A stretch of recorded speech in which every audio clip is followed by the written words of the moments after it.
Okay, so thank you very much. Good afternoon, everyone. I will just do a very quick introduction of who we are.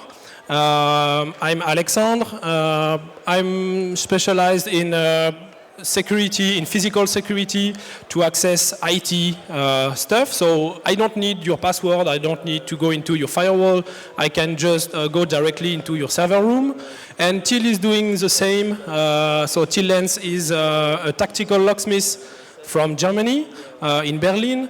And he is also specialized in this kind of stuff, but more on the complicated stuff when you don't have access to high-end tools, if you are in another country or if you have some trouble and you cannot really use what you want to use. You have to do it on your own.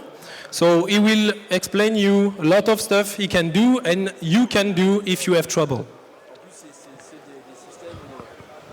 Thank you.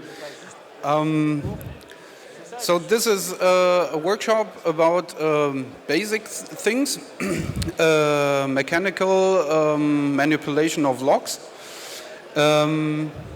I mostly live unplugged, so I don't have a lot of knowledge about my computer or anything else digital. And there are things in life that you cannot, where you cannot help you with a escape button or Alt F4 button. So this is about the moments in life. Maybe you locked yourself out, or your parents locked you in your room. You have to get out, or you're a hostage, for example, and you have to find some way to get out of this facility.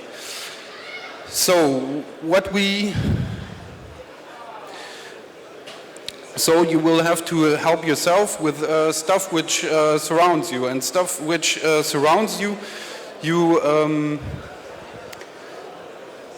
We work with this a long time. When we were primates, we started to find sticks and stones and build some tools out of this. So this is since a long time, this is into our bones, into our genetics, and we can use it today, same as we used it since 100,000 of years. So I start with a common pin tumbler lock. It's a 5-pin cylinder, like we have it everywhere in the world, and in most European countries. We have these locks with 5 pins, very simple. We have a housing, we have a plug, we have the pin chambers and a C-clip. We have, here we can see it again, we have a keyway, we have a housing shell, we have key pins, the plug surrounding the pins. On the key we have the bow, a blade, the cutting depth and the stop, so we cannot enter too far into the core of the cylinder. Here we have an explosion view of the lock where you can see clearly the springs and the manufacturing way of the lock. So we have, at the downer part, we have the springs which push the pins up into the core. We have the driver pins, the key pins. The key pins touch the key at the key cuttings. We have the plug where the pins are inserted. The C-clip which holds the plug into the cam driver, and all this is stuck into the housing and operates if you insert the proper key or you use manipulation tools. This is how the right key would operate the lock.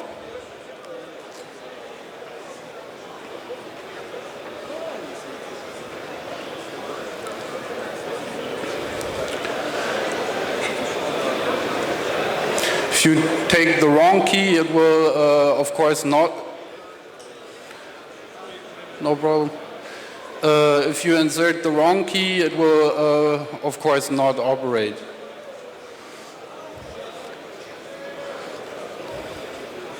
This is how lockpicking works. We insert the tension wrench, we insert the lockpick, and we set the first pin. And this training lock is only one pin to make clear how it works.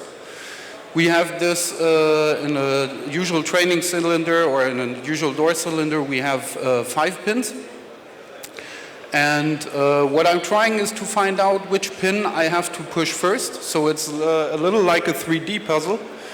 You try to find out which heights you have to find and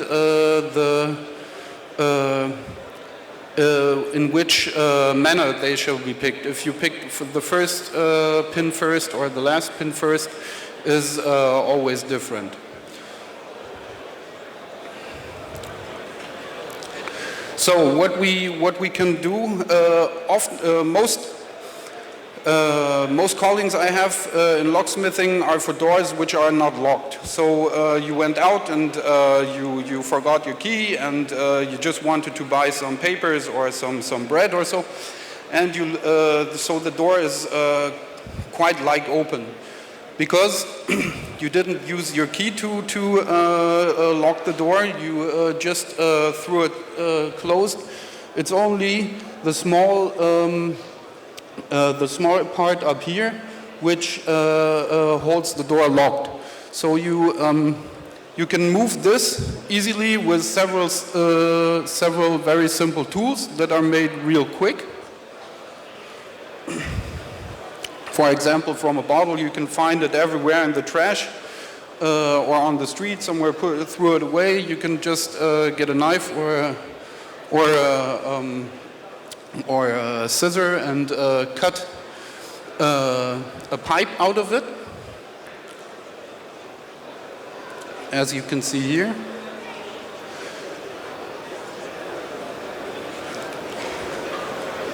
If you cut the pipe in half, if you cut the pipe out, you cut it in half. You remove the plastic.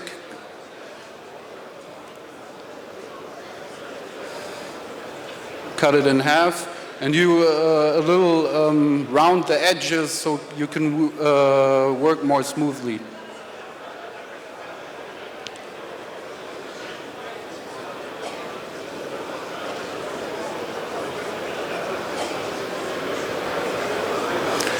This is all you need to do. You insert the shim into the door. You search for the right spot where you hear the snapper run, the piece of metal I just showed before. And you push against this and you pull the handle towards you. If you pull the handle towards you, you will release the holding part and you will move it very easily. Same thing you can do with a wire from a bicycle, for example, from the inside of a bicycle wheel. You clip it off. You make a wire just like this. You bend it in this manner. They can come later to see everything. Yeah. Later at 20 o'clock we will have a workshop where you can see all this in real life, and we can make some tools like this if you like. So this is how easy it can be to open an unlocked door.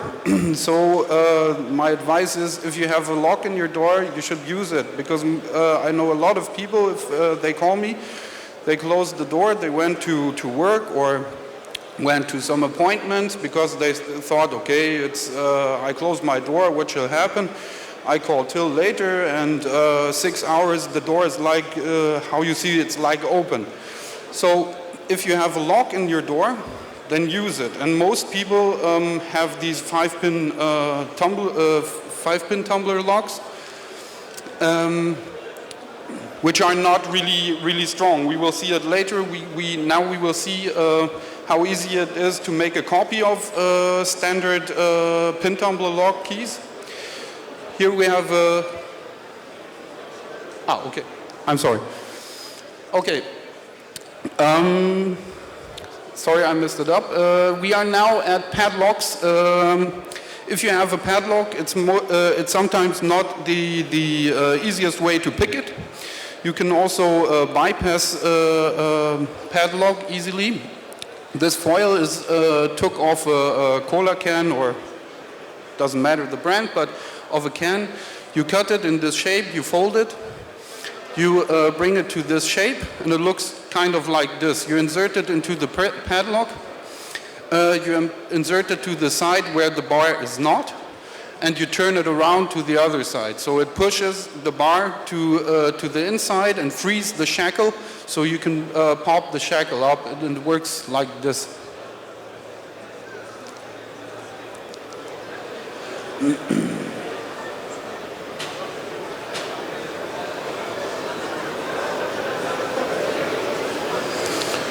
We insert it at the side where the bar is not.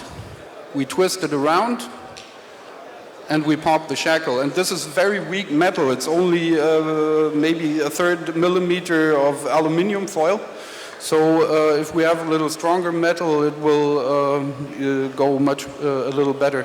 It still works. You don't break it with this, and you will not see any big traces on the lock. We will now do a small live demonstration of this. Alex will do this with the shim we made. So you see, it's not a video fake. It's we can also do it in real life. Okay. So Alex inserts the shim into the side of the shackle where the it's already opened. We did it just like we showed it.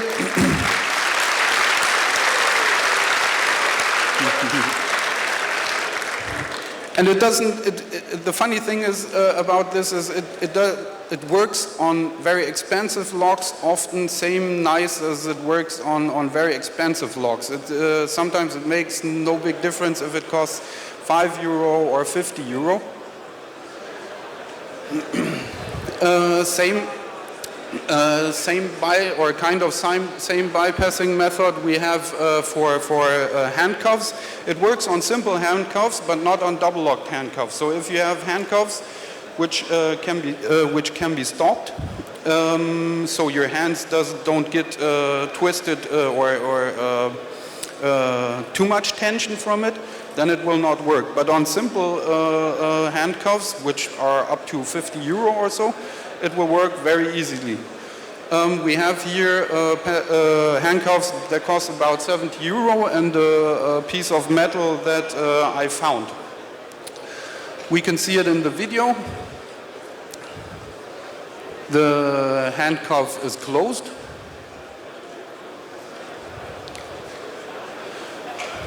I take my piece of metal.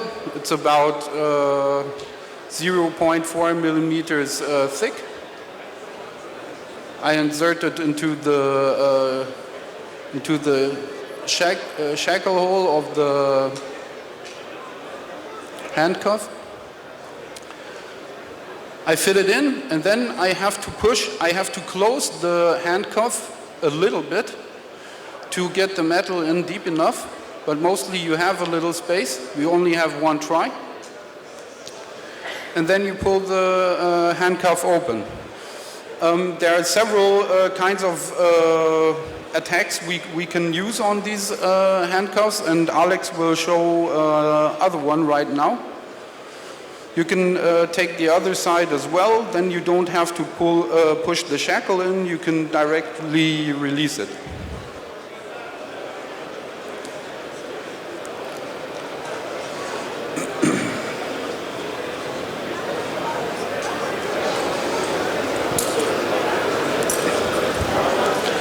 Alex puts the handcuffs around his wrist. Maybe this is a bad idea.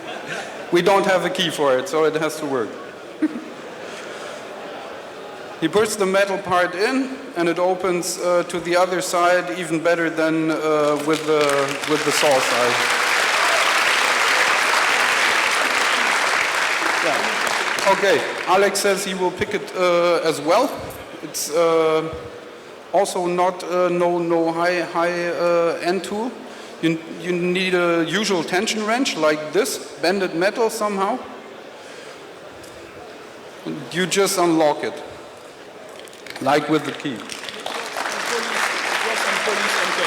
Okay, and it works on French police handcuffs as well.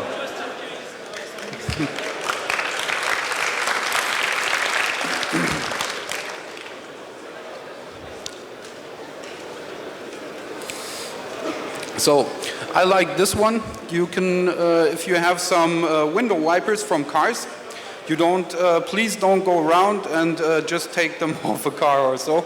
I don't like to do this, but if you go to, for example, a car doctor, a mechanic for cars, or if you look around the street, you will find some flat metal, but this metal is one of the best. I like it. It's spring steel. It bends, but it's still very hard metal. So you extract the metal parts from the window wipers. You can bend it with a multi-tool or what you have. You can also bend it in small metal holes or door frames or whatever. You bend your tension wrench, which you need to pick locks. You can bend several ones because you will have several kinds of keyways that you want to fit it into. And you will need a small file or a stone or something like that to make some shapes of lockpicks. This is pretty nice. In some countries, you're not allowed to take your lockpicks with you. But if you're a lockpicker or you work with locks and so, you really want to have this because you buy in foreign countries, you buy some real cool locks and you think, oh cool, now I have to wait 3 weeks until I'm home and I need my, and I have to, then I can use my lockpicks. You can make it on your own, or you have other purposes and you cannot bring tools or don't want to see people how you bring tools into the country. So you can make pretty nice tools of these and you can bend the metal, for example, in several shapes to make it a little more handy, or you take some plastic. You can heat it by 100 degrees roundabout, well, less than 100 degrees. So if you have a water cooker, you throw the plastic balls inside, it connects. You take some small parts of the plastic. You wrap it around your metal parts. That's what it's bent for. So you have a strong grip on it, and you have nice grips for lockpicking. Because if you pick a long time on locks, your hands are very thankful if you put something soft around it. So as you can see on the picture, now you have the tension wrenches, you have the lockpicks. And you have two locks which are picked. You have one pin tumbler lock and one dimple lock. And you can, this is not the only thing you can pick with these simple tools. If you really get used to make your own lockpicks, it's very easy to make same good lockpicks from yourself than you can buy. So there are some more locks I've picked with it, and it works real fine. And here we have a small video as an example how easy it can be to pick a padlock, for example, if it's not shimmable. This one, you cannot shim this padlock with the aluminium foil. Alex will show this in a short demonstration. You will try.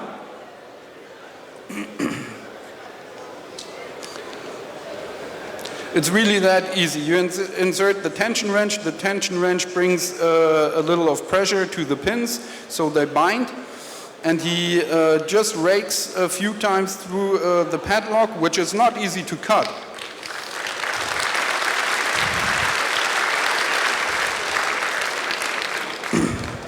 It would be a little hard. You would have to find a good saw to cut this, or you would have to get a grinder to open it. You cannot do this with a usual bolt cutter or so. So the lockpicks are the better choice, I think.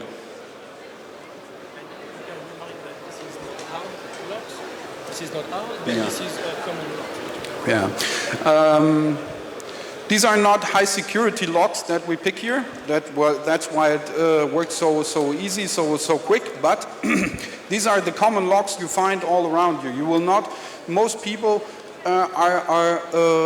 don't even want to put maybe 50, 60 euro on a cylinder which secures your home.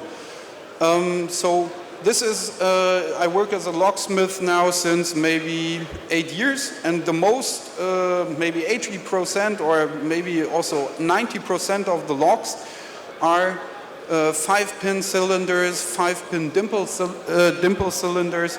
I have less than 1% where is a high security or a special lock in the door. This is a common 5-pin cylinder. I insert the tension wrench to apply some pressure on the pins. I rake through. No, I set the pins single. I set the next pin, and I'm done. I open the lock. Now, if you pick the lock and you turn it one time all the way around, it will lock at the 12 o'clock position. If you lock it again at the 12 o'clock position, maybe the door is double locked, you have to pick it again. That would be stupid. So we pick the lock like Alex does it. Not maybe he will do it, but when we tried it, it went much quicker. It's opened.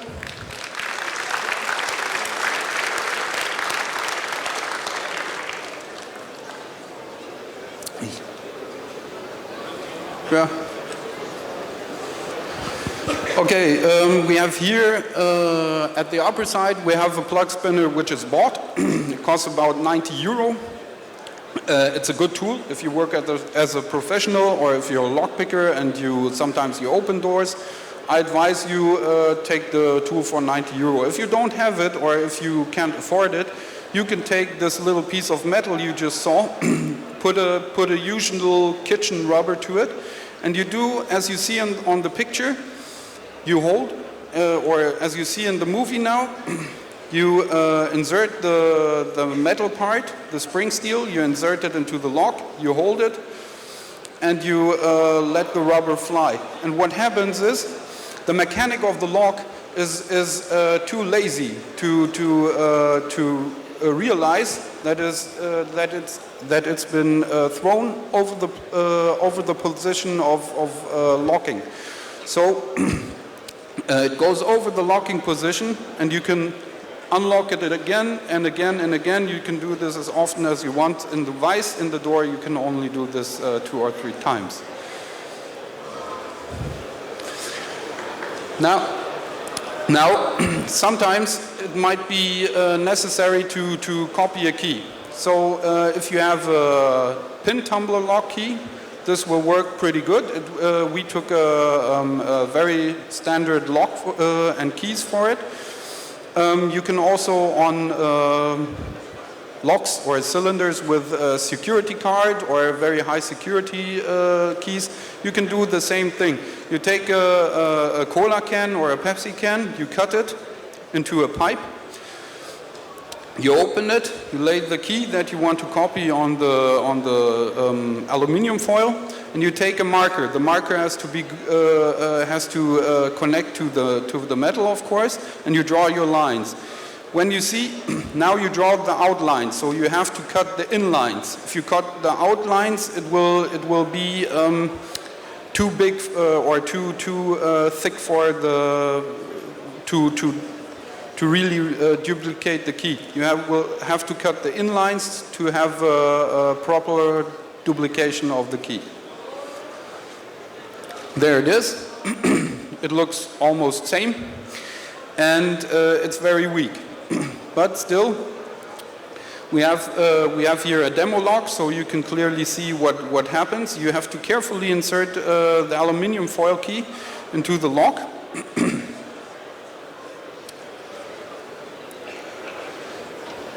Until all pins are set in the correct manner.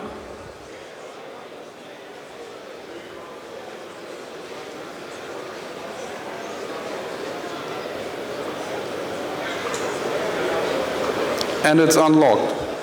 So the key almost exactly fitted. I had to cut one or two cuts a little deeper. If you put it in, if you do this in a door, you cannot, because the key is so thin, you cannot rotate it at the locking point of the lock in the door. So you take a tension wrench to it and turn it around, and you can open and close the lock as often as you want. I used now this key maybe 20 or 40 times, and it's still working. Alex will show this in live with a plastic key. What we used as a plastic door shim, we can also use as a material to copy the key. He inserts the plastic key into the core of the cylinder. It's set. He inserts the tension wrench to it, and he can turn it as often he wants to the one side, to the other side, so you can easily copy a key like this on a cheap way.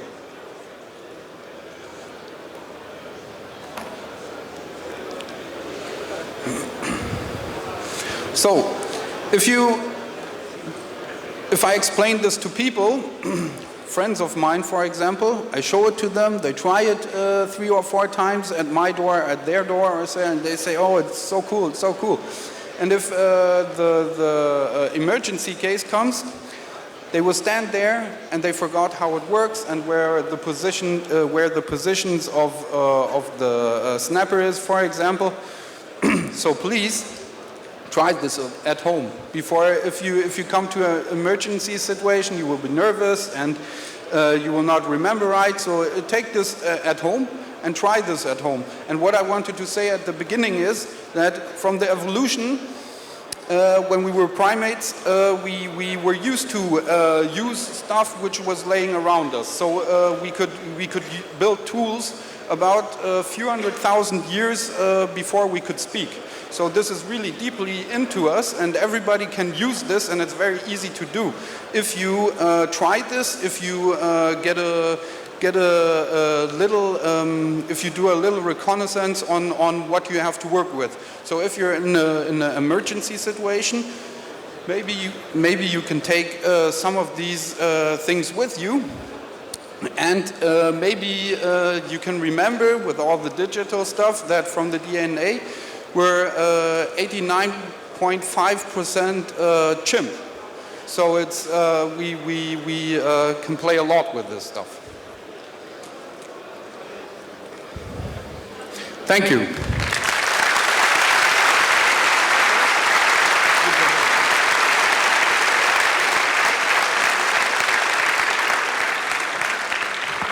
So, do you have any question? Good afternoon. You showed us how to duplicate a key with aluminium, but is it possible to create a key to unlock a lock when you don't have the original one? You can do that, but you need to take the lock apart. Or if you can't do it, you need to make what we call impressioning, but you need an actual blank. You cannot do it from a piece of very thin paper or metal, but technically you can make a key from a lock you don't have any key for. Okay, thank you.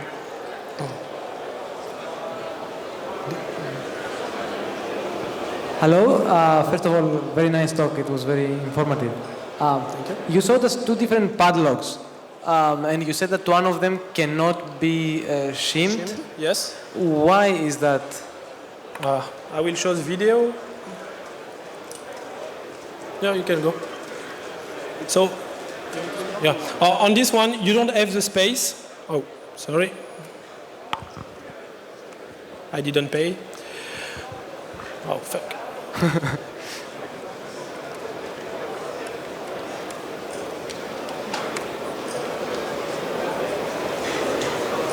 Okay, so here on the side, you don't have enough space to put the shim. Or you could maybe put a shim, but you cannot turn it. So basically, you can't shim it. I see, I see. Thank you. Any question? Yes? And I will make a bonus with this. Is there any way to unlock a ball-based key? You know, the key with the ball on the hole in it, which is without the pin. Okay. What was the question exactly? En français, sinon? Est-ce qu'il y a moyen de... Okay, you mean this kind of lock? Dimple pin? Yes. So what is the question? How can we pick it? Yes. You can show the tool. Actually, you just need a tool designed to pick them. Wait, I will just make the focus.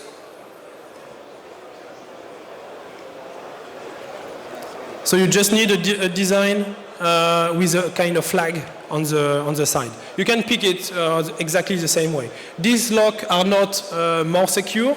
It's just more convenient because you can use the key this way or this way, and they are sold twice the price because of this, but this is not more secure. So is there any lock secure? Yes, of course, there are a lot, but they are very expensive. So the purpose of this talk is to show what you can do with more than 50% of locks, but of course there are better locks, but you don't find them a lot and you need to pay a lot to have them. But yes. Thanks. J'ai pas bien vu comment vous avez fait avec l'élastique pour ouvrir la serrure. So the question is, what did we do with the rubber band? When you pick a lock, if you need to make 2 turns, you need to pick it 2 times. Because when you make 1 turn, it will go back to 0 and it will lock again. If you go very fast to minus 10% or 10 degrees to plus 10 degrees, the springs don't have enough time to go up. So with a rubber band, you are quicker than the springs. So what you do is making that you don't need to pick it twice, but you need to pick it 1 time before. It's not like magic. But it makes you, if you spend 20 minutes to pick it, you just need a few seconds to make the second turn. You want to say something? You can come at the workshop. Actually, there will be a nice workshop organized by the French organization of lockpicker. So please come here tonight and you will be able to play with everything we have here and a lot of locks, a lot of tools available for you. So please come and you can practice if you like.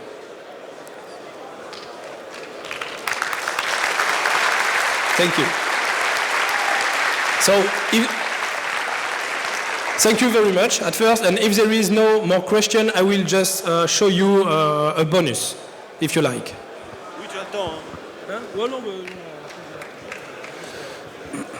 So we have a...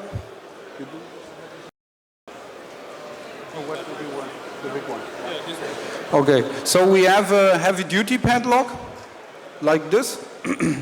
And Alex will now bypass it by moving a part, or the part which releases the shackle in the back of the core. He inserts his tool, which is like a needle, and grabs into the mechanism of the heavy-duty padlock, and he bypasses it. So, as Till said, try it. And try it on your own locks, not mounted on your door, because if you do something wrong, you may break your door. But try your own security to see if it's any good, and maybe you can buy a better lock. Thank you very much.